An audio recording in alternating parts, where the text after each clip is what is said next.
គេជាប់អស់ហើយអេស្ប៉ាញលើកពីនតែក្នុងនោះក៏បានខ្មែរមួយដែរបើផ្ទះបុរសលើកពីនមួយដែរហូរឡើងស្អកក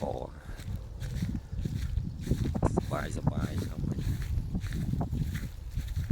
តែទឹកអត់តន់មកដល់ដដែលទៅក្នុងនេះបានថ្ងៃនេះដើរមកចការទៅឃើញកូនចៅពកកាត់ស្មៅក៏ចង់ថតមើលទេសភាពពិសេស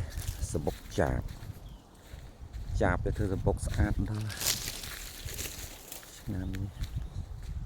កាប់ព្រៃនោះវាក្រាស់ទៅចាបទៅធ្វើសបុកចាប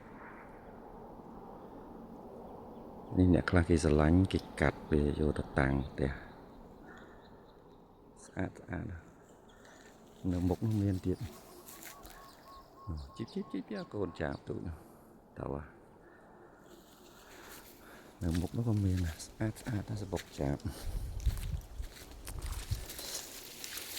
ជីបកាត់បាន1នាទីទៅសារៈទេបើតា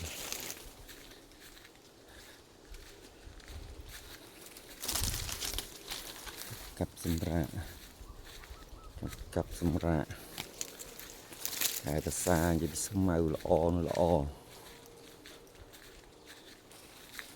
ទៅស្មៅល្អទៅធៀងដូងអត់មានផ្លែ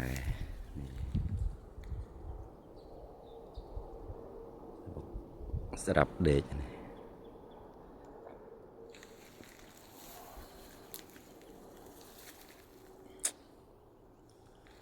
ទឹកល្អក់នេះរមូលហេតុឃើញ